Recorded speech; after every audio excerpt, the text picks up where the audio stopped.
Oh my God, I was just talking for the last minute without my microphone on.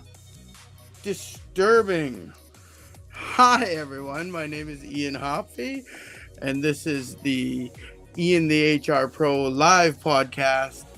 Oh my God, so humiliating. Today we are talking about managing employees with no HR. Definitely something you should watch first. Now, HR can be expensive, and HR is my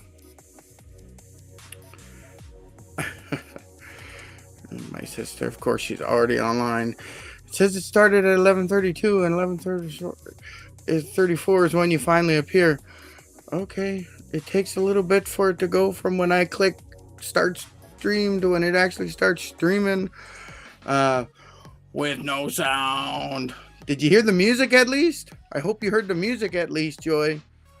I had the music cranked up at first. It was kind of cool. I was kind of, uh, dancing a little bit to the music. Humiliating. HR is expensive. And if you're a small business, don't even think about hiring a full-time HR person until you're over 75 employees and you're making enough money. Before that, you're going to be getting HR advice from wherever you can. Maybe you're paying just a consultant just to answer your questions or to help you create things, your job ad, your job description, whatever, things like that, right? So that's what you're going to be getting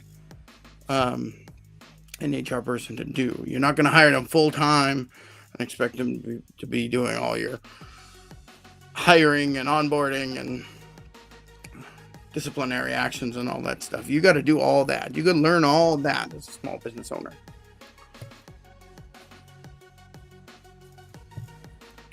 So, managing employees with no HR. This is vital information that you're going to need. By all means, it's not covering everything. Every situation is going to be a little bit different. Obvious. So, always look for additional help after you watch videos from me or even connect with me. Go to all my links, find a way to connect with me, download my ebook that might help you in this process, things like that. Okay, I'm going to go through these tactics today. And I got a big note. There's a big caveat to this situation. Yes, we're trying to manage our employees. Too often, we're just out there with the stick and we forget to give them the carrot, right? So if you're that kind of stick person and what did she say?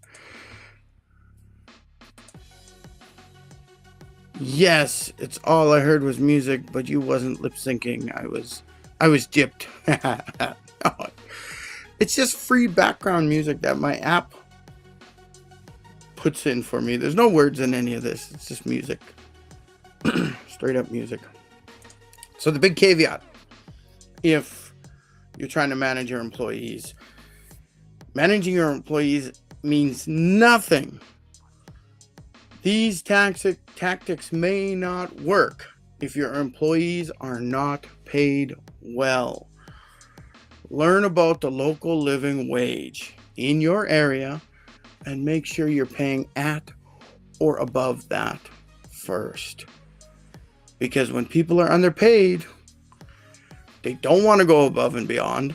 They're too preoccupied with life, right? They are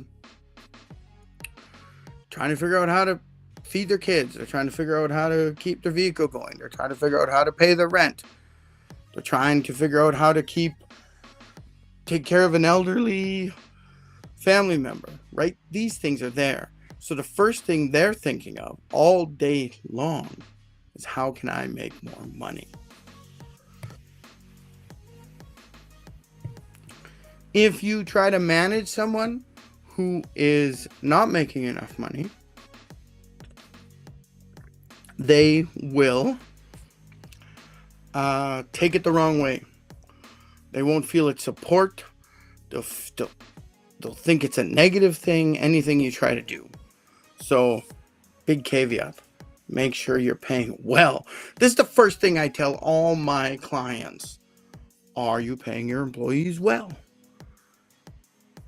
All right. So let's work through the list I've got here. I'm going to read them a little bit, and I will maybe tell a story or follow up a little bit more. So right from the get-go, you need excellent onboarding. You need to give good training for weeks and months. If you think a set amount of time is enough to learn the job, double that time. So if you're thinking, oh, I could train someone up in a week or 2 weeks, go 3 weeks, go 4 weeks.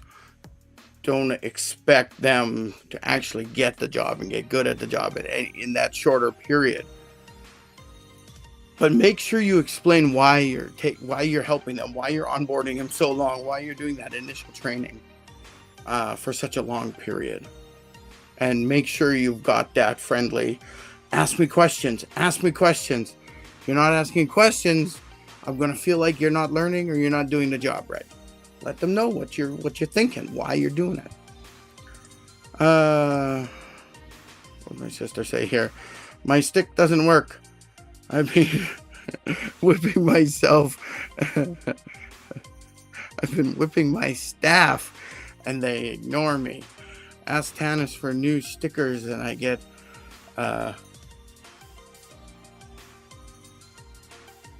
yeah, okay, mom. Well, it's a little hard when your staff, aka sweatshop laborers, are your children and your mother, Joy. So, I mean, don't use the whip. Don't incentivize them, right? So, what was that? Excellent onboarding. There was situations I've been in where the owner or the manager has come to me and said, look, this person's, they're not doing the job right. And I'm like, well, how much time did you spend training them? And they would tell me something ridiculous like, oh, I trained them one day and then watched them do it the next day and then left them. I mean, this person's been out on a limb fighting for their life for like the last couple weeks because you only gave them a day or two of training.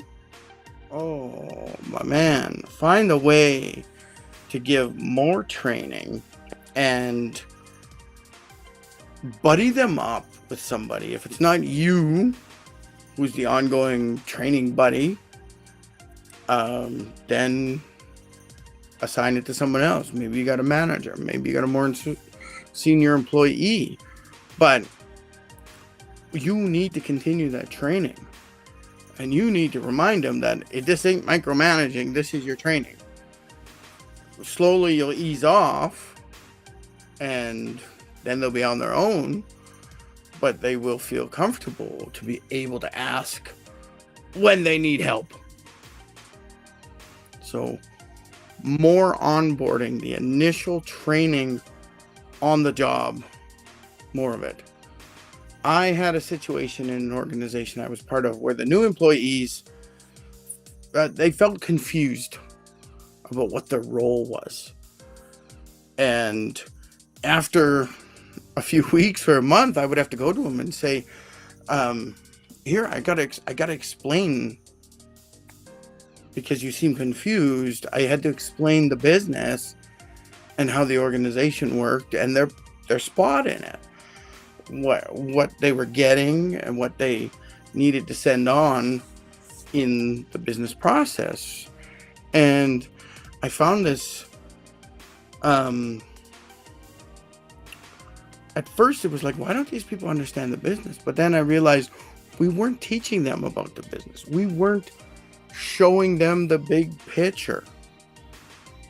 So from then on, I spent at least half a day with them as HR, explaining the business and their position in the business. And I showed them the whole process of how we deal with our clients. So they knew everything. They knew the whole process in general. And this is the role that they were learning. And if they continue to be a good employee, then we would train them on a different part of the process, right? Like we were trying to bring them on, train them the initial, and then get them into the more advanced stuff.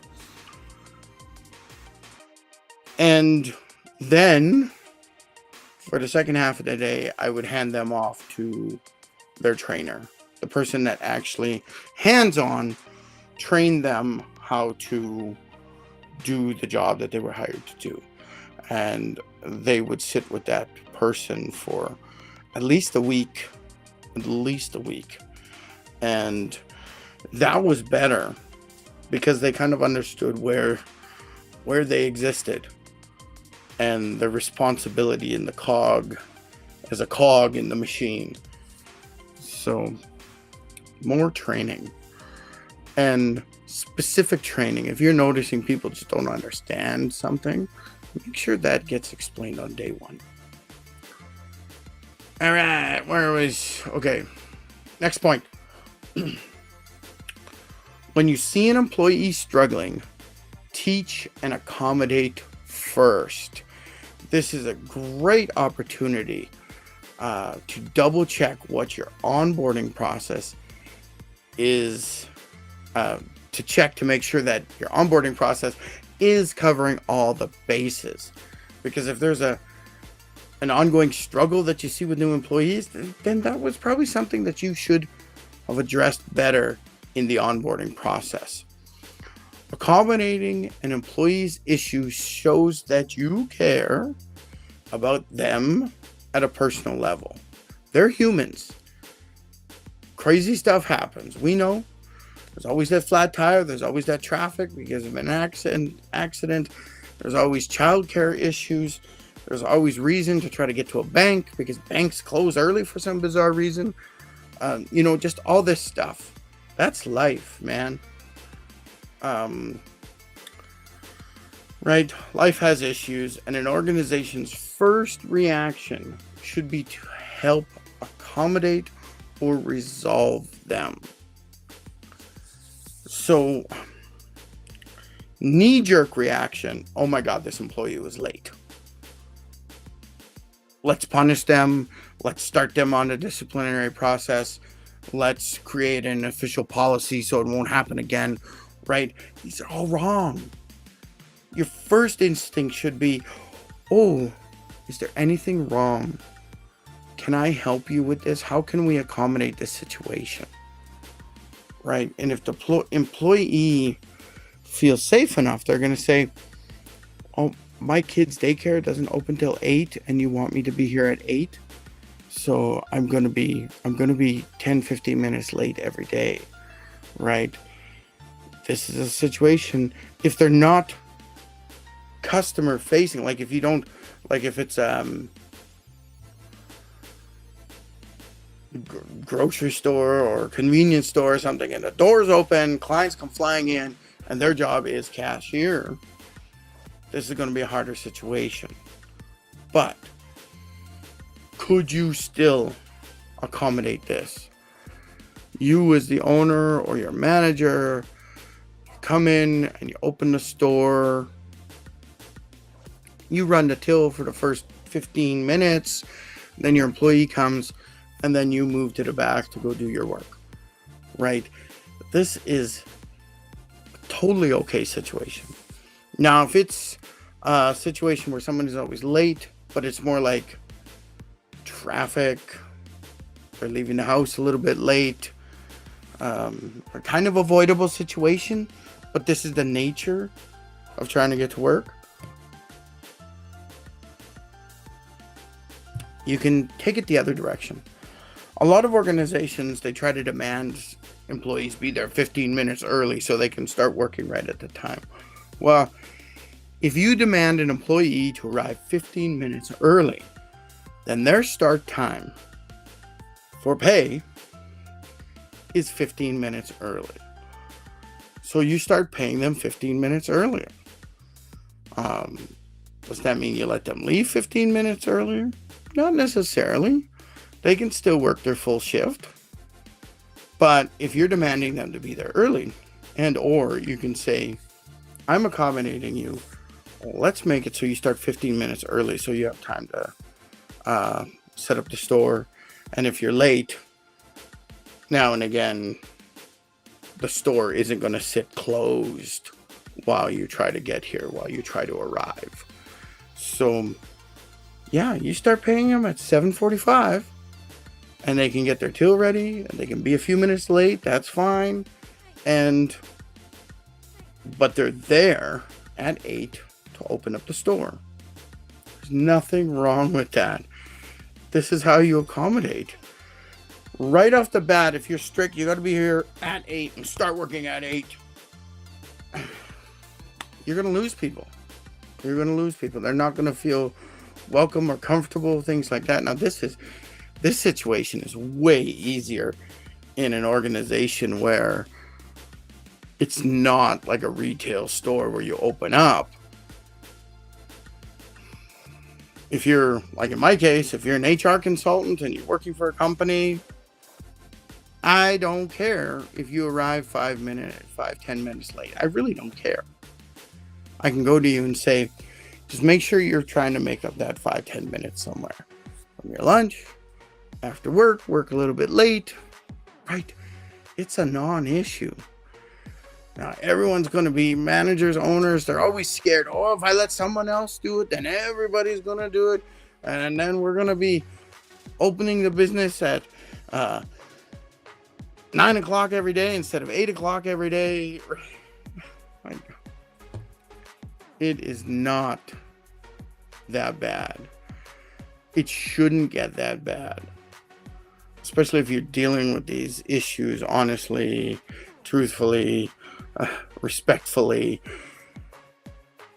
If you are thinking that people are inherently bad and they're going to abuse the situation, you need to change your mindset, and or you need to not be a business owner. I'm sorry. At least not a business with employees. Because these are people.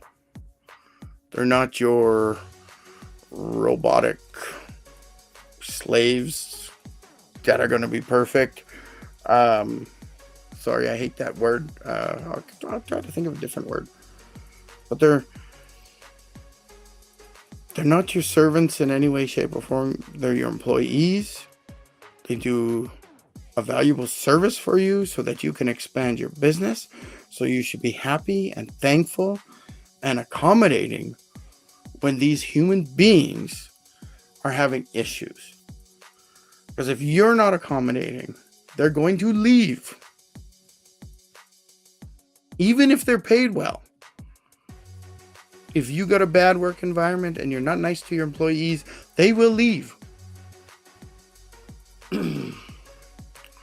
Or at the very least, they will quiet quit on you and just work to rule. Just do enough of the job so they don't get fired. They're not going to be your rock stars. All right, next one. Ask your employee how they think you can help them. Yes. We don't know what other people really need in their lives. Don't waste time by assuming you know what is best for everyone.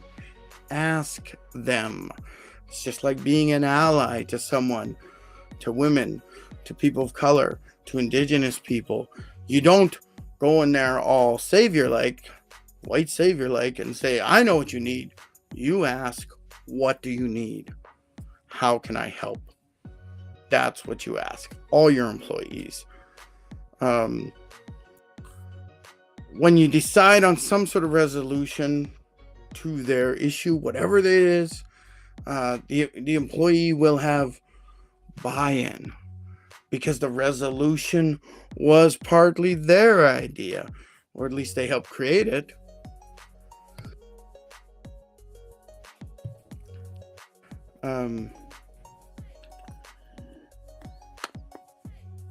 So asking what's wrong is so important. Asking how you can help is so important. It could be such an easy, simple, low stress situation by saying, hey, Wendy, I know that sometimes you're coming in a little bit late. Is there something we can do to accommodate this? Can we just have you start 15 minutes later? Because I know you're dropping your kid off to daycare. And then can you make up that time over lunch? Like, it could be simple, easy.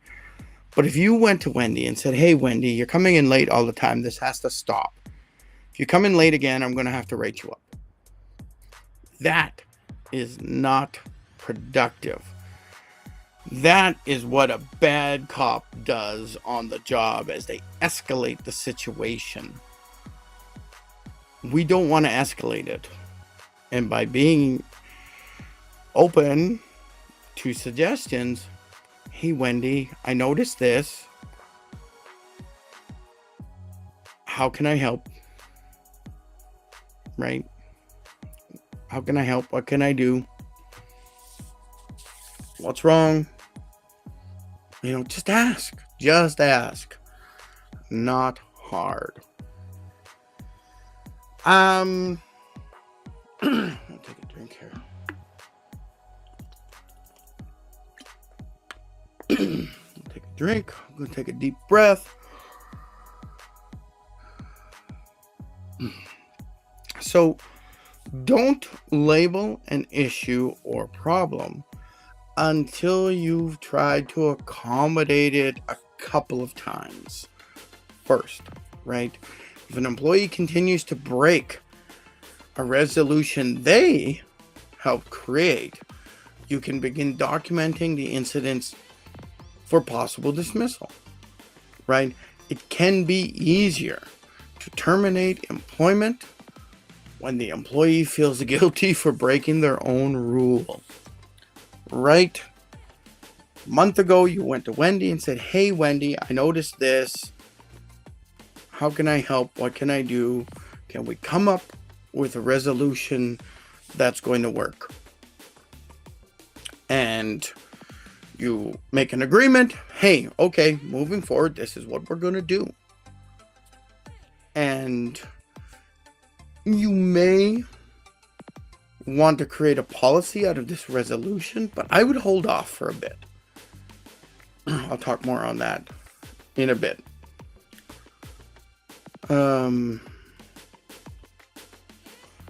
So if you've got this policy, starts working for a while, but now Wendy is coming in even later. You'd agreed she starts at 8:15, but now she's rolling in at 8:20, 8:25, 8:30 even, right? So something else is wrong. So this is the second infraction, and you're like, hey, Wendy, remember we'd agreed to do this. Do we need to make an adjustment? You ask her. And you don't be upset. Maybe you'd be a little disappointed. I know it hurts more when I disappoint someone I respect and care about than, someone I don't like. So, hey, Wendy, we'd worked together on this. We'd agreed on this. Now you've messed this up, right? Or whatever. You're continuing another problem. So at this point, you ask it a second time. Do we need to make any changes? Okay. Maybe changes. Maybe she just says, oh, sorry, won't happen anymore. There was just some incidents, blah, blah, blah, whatever. Okay. So she got two choices. Now she starts making it in 8:15 almost regularly all the time. You solved the problem. Nothing else to worry about. If she begins to backslide again, at this point, you can go to Wendy and say, hey, Wendy, I've given you a couple chances to rectify this situation. We came up with a resolution together. It was partly your idea, but Now that we've worked on it and you've started to backslide, I'm going to have to give you a written warning. I'm going to have to give you a first warning on this. If you continue to be late, we're going to have to go to a second warning or whatever, right? Then you start going into the 3-step disciplinary system. But you're always documenting these things. You're always taking notes. Should I talk about this later? I don't know. Anyway, but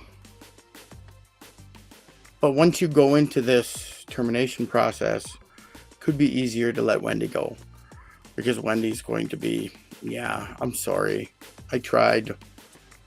Thank you for your understanding and your support in this matter. Right? She's going to leave sad, disappointed, but she's not going to leave angry. She's not going to be angry with you because you fired her, because you gave her chances.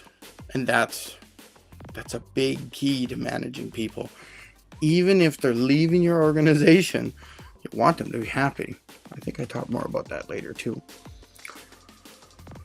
Next point. Here, I'll read what I have written. Excellent onboarding, ongoing training, and mutually agreed upon accommodations help build trust with employees. If you do have to terminate an employment with someone, the employee is more likely to leave gracefully, and we just talked about that. You want that ex-employee singing your praises about how good your management style is long after they leave, right? I've been part of situations where someone freaked out, started swearing, and slammed the door on their way out. And could we have handled it better? Maybe. Did I have the opportunity to handle it better? Not necessarily. When you're HR like me, you're the in-between management and the demands they want and need to grow the business, and what employees want and need to have a good job and a good life, right? HR resides in the middle. I'm in the middle. HR is always in the middle. And it's kind of a thankless situation. Employees don't know how much they're being shielded from management by HR. And management is always upset with HR because it feels like they're not being strict enough with employees, right? We live in this crazy world of unending negative compromise, right? So if you're a good manager, a good owner, when you do hire an HR, they're going to know where you're at so that they can do the job properly. So when you have ex-employees, I mean, you don't want them out there saying, oh, that guy's a piece of you know what, and he used to always abuse me and yell at me and micromanage me and everything under the sun. You want them to say, hey, they had a great training program, but I just couldn't get it. But it was a good environment. They were very understanding. But now I've got this job and I fit in better. But you might fit in better with that organization. Sometimes some organizations can turn into a really great training ground. Ooh. Sorry, I'm yawning because I'm not breathing properly. I'm just talking.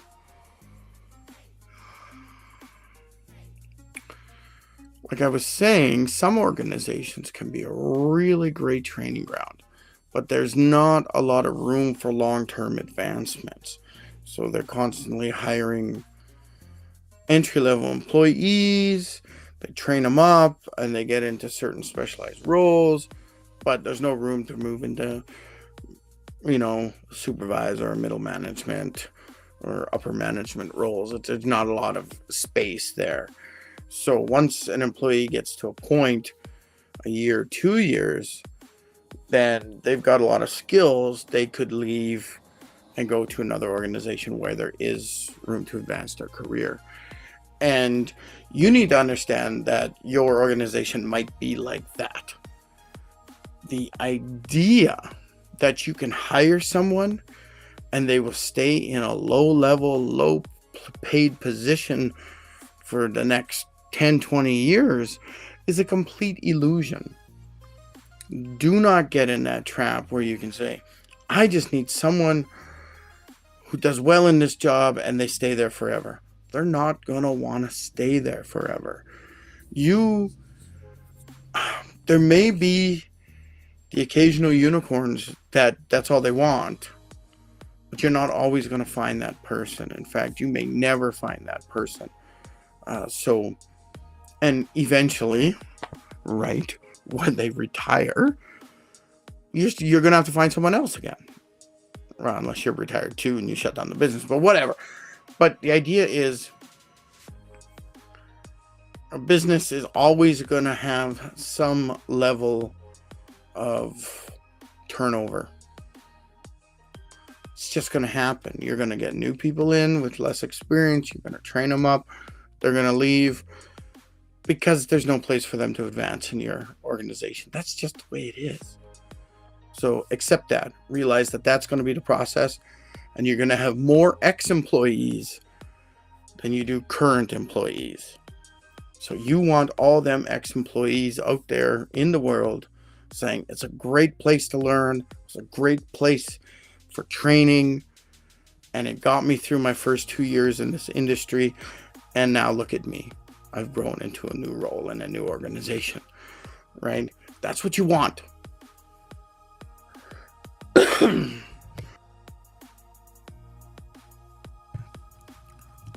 So, what was that? Excellent onboarding, ongoing training, and mutually agreed on accommodations. Mutually agreed upon accommodations help building trust. You want this trust.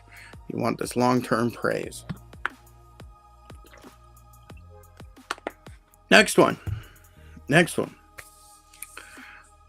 Feedback and praise are king. Annual employee reviews are not enough to motivate employees or identify issues early. Employees should be reviewed at least monthly. Wah, wah. I'll talk more on that. Nothing extensive. 4 to 5 standard questions that you ask every employee and you rate them 0 to 4. Right? I call this the simple employee review process. If you join my school community, you can learn more about this process. I got it all laid out there in the school community. I'm not sure if I got the link for that on my page. Here is the link. It's my 123 HR community. Oh my God, or is that going to my YouTube channel? Oh my God. That's going to my YouTube channel. I'm a dirty liar. Don't click on that one. Well, I think the link might be there somewhere on that YouTube channel to my school community. So maybe you could go there. I don't have it directly set up here. Oh,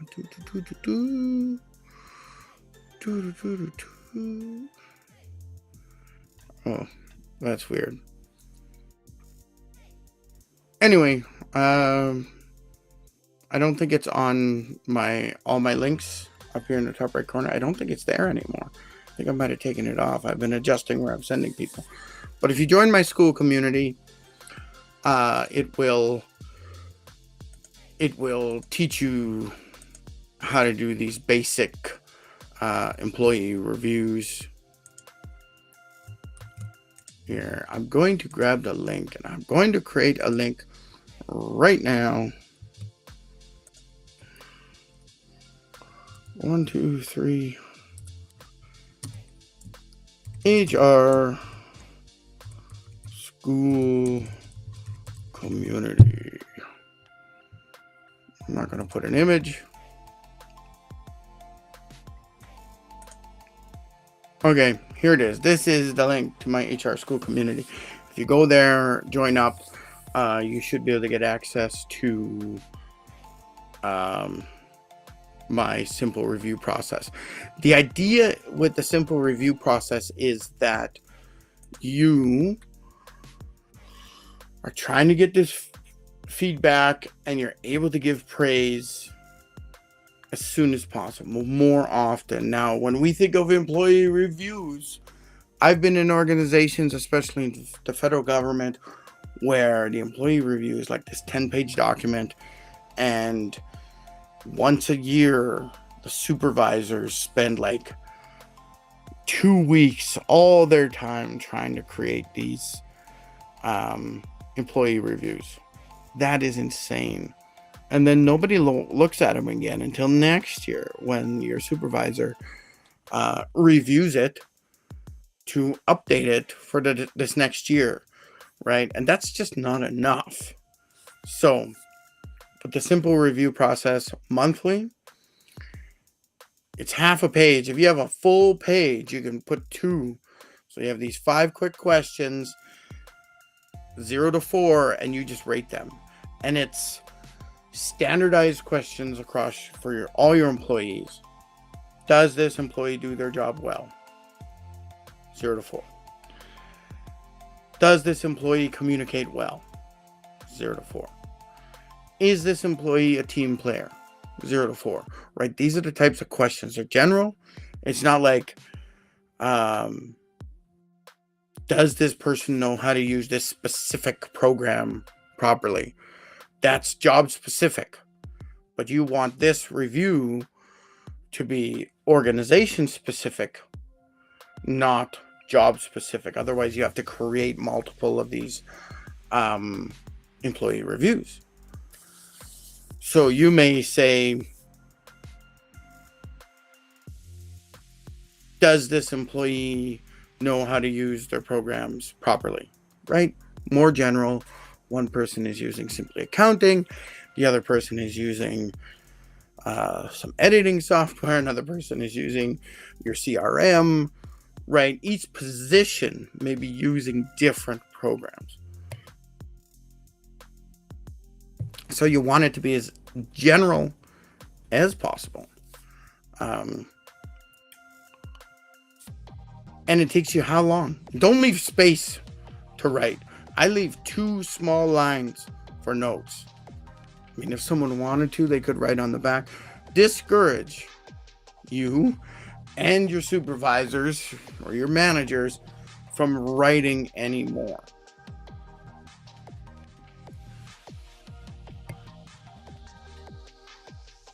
That's so hard. We want to write down, oh, Wendy does this, or she's good at this, or something. One-liner. That's what you get to do your review. 1 line, other than your 5 0 to 4 questions. What's going on here, Joy? She says, first time hearing about your school community, Coolio. No, it is not a school about Coolio. So, but you can go check out that school to learn more about it. I think you do have to get up to like level 2 or level 3, aka participate in a community to get points, and you unlock stuff. So school's pretty neat. It's almost like my training community, but you can ask me questions there, things like that. So it's pretty awesome. Yeah. The idea is you're doing these reviews monthly and getting more data points. So you're adding up the totals from each of the questions each month. And you can see they got 45 one month, they got 42, they got 60, or it's not 60, whatever, right? The points you'll see over time. And there won't be any a time bias.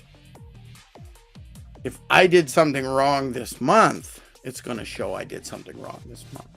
If I did something good this month, it's going to show that I did something good. If we take that into a year timeline, at the start of the year, right after we did last year's reviews, I do something amazing. I come up with an idea that totally saved the organization. Oh, just a beautiful time. But then the month before reviews or the week before the yearly review starts, I mess up and it's something stupid. Obviously, I could have not done it, so I had to retrain myself in some process or whatever. The reviewer, your supervisor, may not, they know what happened, but they're only thinking about this most recent bad thing. So they're going to give you a lower mark, even though for the year overall, you should have had great marks because you did that amazing thing at the start of the year. So it takes away this bias and makes us think, oh, how did Wendy do this month? She did pretty good. So I'm going to give her good marks. Because you're not thinking about last month when she buggered up something. Or you're fairly and rightly thinking of this month when she buggered up something. When last month the marks are going to show that she was almost rock star status last month, and this month she's just kind of average, right? That's what you want. You want everyone to be average. The point system, I say 0 to 4 because you want 5. So there is kind of a middle ground. Everyone wants a middle ground. 0 is if somebody is just absolutely terrible and you're planning on firing them. You're thinking, this person, we're going to fire them, right? 4 is for the rock stars. 4 is that person you're thinking, oh my God, if I retire, this person's going to become CEO of the company, right? Like this is rock star. Oh my God, they go above and beyond on everything. They're the reason why we reached our goals this quarter, this month, whatever, right? That's 4. So that is a really extreme good and the extreme bad. Normally, you're going to do 1, 2, or 3. So 1 is for an employee that's going to need some more help. They're not terrible, they're not killing the company, they're not dragging it down or anything like that. That's for 0s. 1 is for somebody who's going to need some support. Maybe a lot of support. But they're a nice enough person, they're not messing up the company in some way, right? They're just not so good at their job and they need more training. Number 2 is your average backbone employee. This is satisfactory. This is where you want all your employees to at least hang out. They're not rock stars, but they're doing their job and they're doing it well. 3s are the people you're thinking within a year, 2 years, they're probably going to get a promotion. They're doing a little better, right? They might be your next supervisor, whatever. They're not skyrocketing through, but they're doing better than the average person. They've done some things and have some sort of great attitude, right? They're not the rock star yet. They don't have an amazing attitude. They got a great attitude. So that's kind of how you're, on average, you're not going to give a 0 and you're not going to give a 4. Because this is for the terrible person who's destroying company culture, making everything toxic, and they don't know how to do their job. Right? That's the 0. Rockstar, right? Godlike employee. When they walk in the room, the angels sing. Right? Like that's the employee. They make everyone happy. They support the other employees. I mean, if you're thinking ultimate team player, that's that person.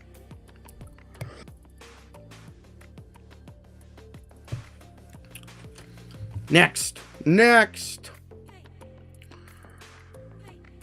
Small business owners always worry about having to give a raise at review time. Wait a minute. Let's not jump ahead yet. There's a point I want to talk about from the last section. Scratch that. We're going back to feedback and praise, right? I talked about the idea is these simple employee reviews. You're getting some sort of data, some sort of feedback. Oh, Wendy, your numbers were lower than they were last month. How can I help? What can we do?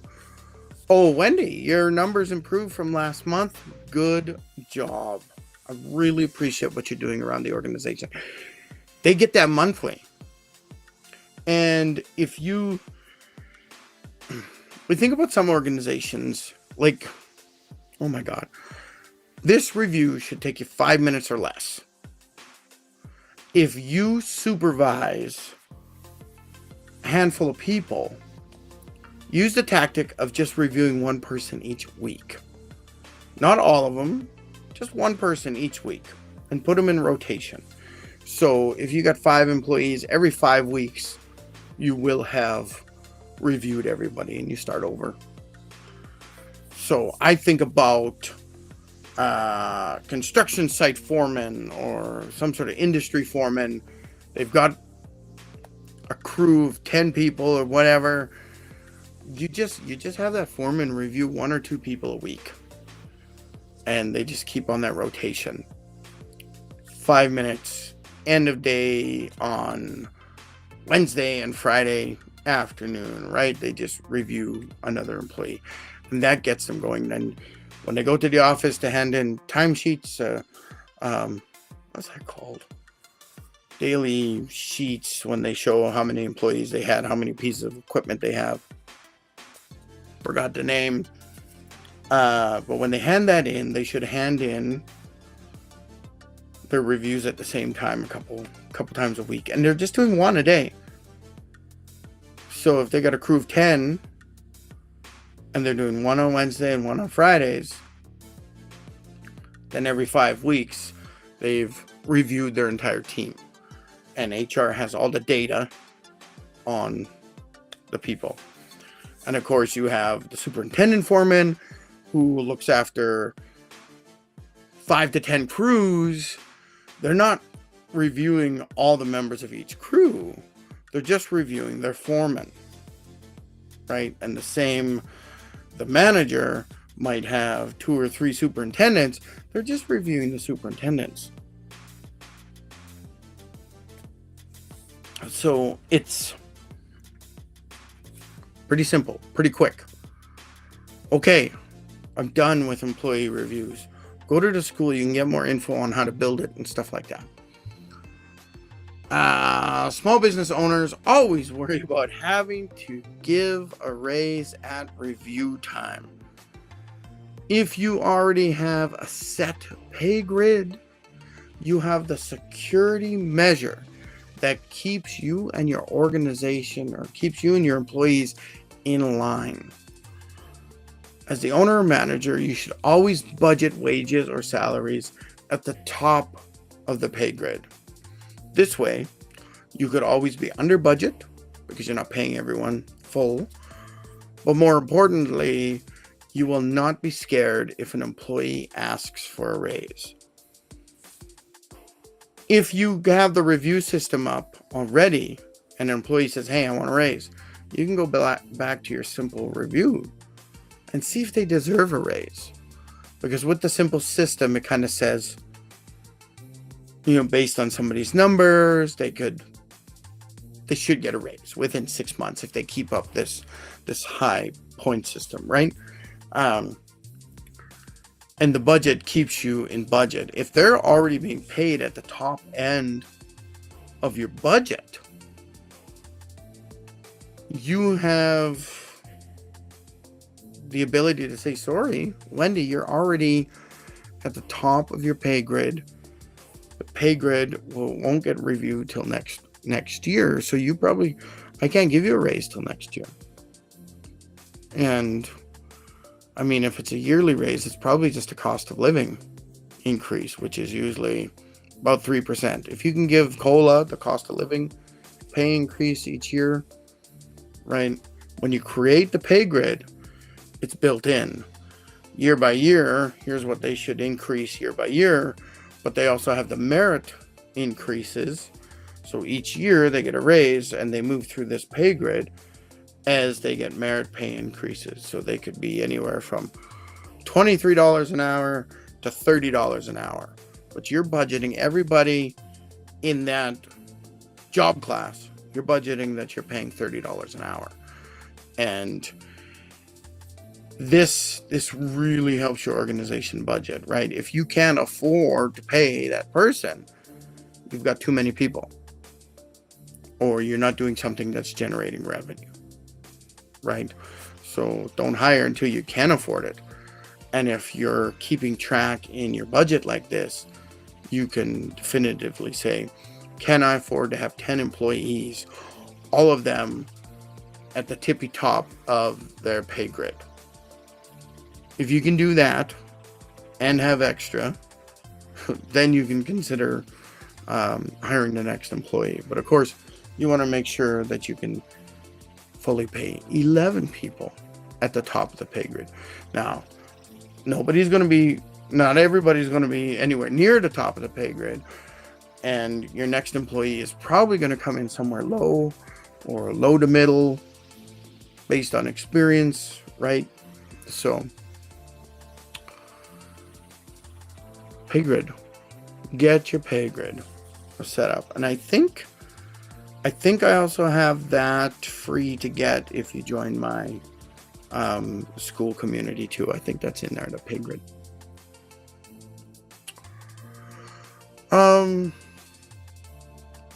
All right. Next topic. Next one. Create a policy only if an issue becomes chronic. I mentioned this earlier. When something bad happens only a couple of times, your accommodations, which we already talked about, should solve the problem. The meaning of chronic might be subjective to you, but as a rule, if the same issue arises multiple times per month for, say, 6 months or more, then you may need a strong policy. But have your employees create that policy. I mentioned that before. Have all your employees participate in policy creation, and you will build significant trust and respect in your organization. As my sister said here, I was happy with just COLA after I was already making $24 per hour. It was a lot. Now, I don't know what the local cost of living is where you live, Joy. I know here in Edmonton, the local cost of living, I think, is sitting somewhere at around $22.65 or something like that. So if you're making less than $22.60 in Edmonton, you're getting poverty wages, or you're paying poverty wages if that's you paying less than $22.60 per month. That's the cost of living. Price of groceries, price of rent, price of utilities, that sort of stuff is included in there.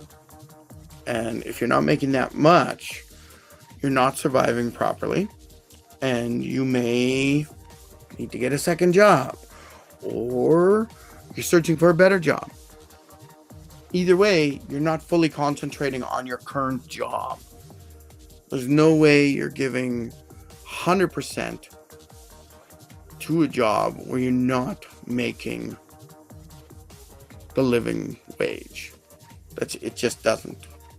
You're thinking, I gotta make more money. In Joy's case, $24 per hour, small town, still kind of expensive because it's a northern community.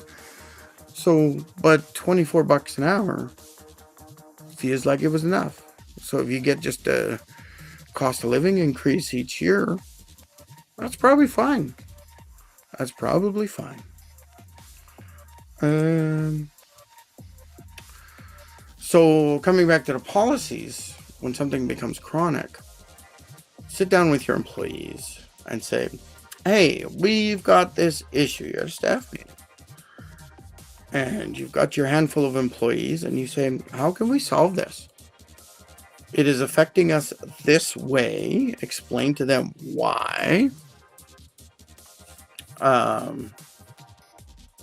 Why the issue is there.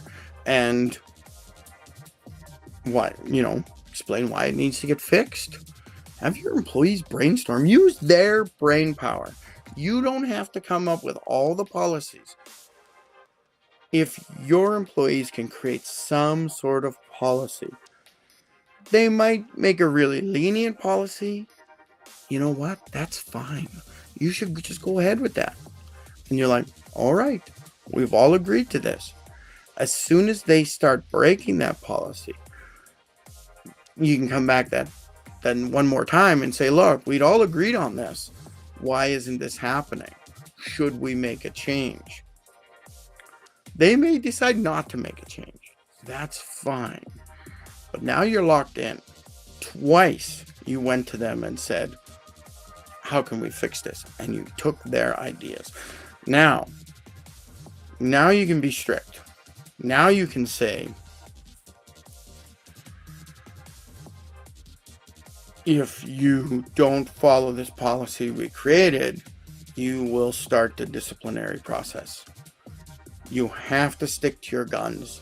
You don't go back a third time to say, how can we fix this again? You've done it twice. That's good. That's enough.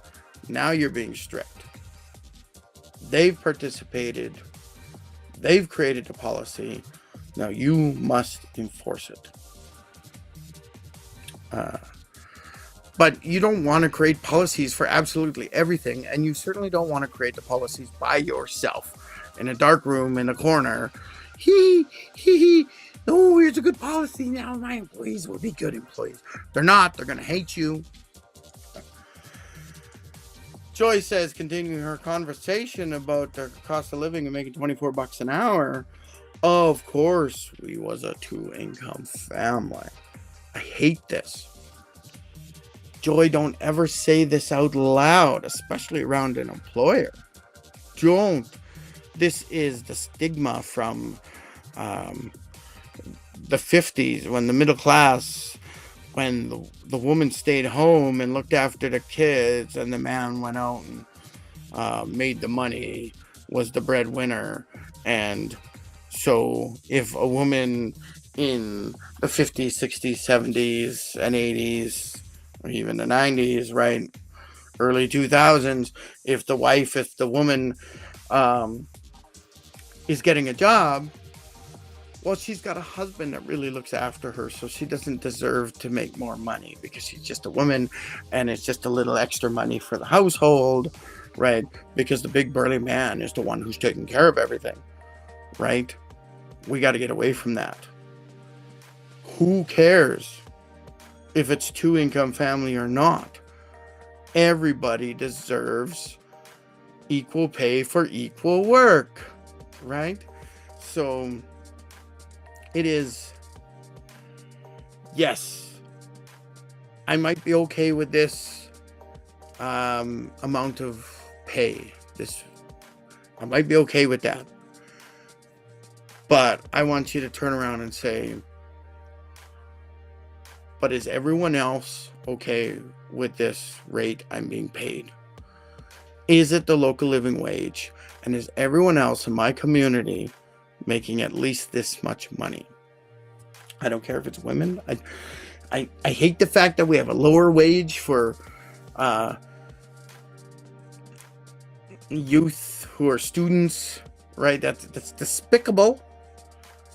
Everybody should be making at least the local living wage, regardless of your age, your family situation, whether you're a 2-income home or a 6-income home, everyone deserves to be making the right amount of money. That's not socialism. That's correct capitalism. We want everyone who has a job in the economy to be able to participate in the economy, right? If we're not paying people right, then there isn't enough money to sell my goods, to sell your goods, to sell your services. You need all those people at the bottom of the pyramid, aka employees, humans, to be able to afford your product. And we can only guarantee that in capitalism if everybody makes the right amount. Bah! Get me off that high horse. So that's the stuff I wanted to talk about today. Caveat, pay properly. We ended with more pay. Joy mentioned this. You got to have excellent onboarding. You've got to teach and accommodate first. You got to ask your employees how you can help them, not be their savior and tell them what they need. Don't label an issue a problem until you try to accommodate at least a couple of times. Excellent onboarding, ongoing training, and mutually agreed upon accommodation help build trust within your organization for your employees. Feedback and praise is king. So you want more simple employee reviews so that you can catch things and you can get feedback and you can be more proactive and you can improve your business, your organization. Create a proper budget so you're not scared to do the reviews. If someone's a rock star, they're gonna deserve a merit pay increase eventually. Sooner, probably more than later. So as long as you're budgeting properly and you know your organization is making enough money to cover the high end of the budget, of the pay grid, then you're good. And finally, only create a policy if it becomes chronic. I want to reduce policy creation because nobody reads policies. If you have lots of policies, you're going to spend a lot of your time reminding employees of your policies. Because the idea of policies is that they prevent an issue. If your policy book only gets cracked open when something goes wrong, you're using the policies wrong. And they need to be relevant, up to date, and created by your employees. Use their big brains, hold them to it, right? If your employees create a policy, maybe you don't think it's strict enough, who cares? Make them follow it. You are now given permission to, enforce that policy because they created it. All right. I think that's all I got today. You got questions, put them in the comments. Probably YouTube. YouTube's probably the best place to put comments. Sometimes LinkedIn. I do spend more time in YouTube lately. But if you want to put a comment somewhere else, I'll try to get to it. I might not get to it. All right. That's the honest truth. All right. Everybody have a good Monday. Talk to you later. Love you all. Goodbye.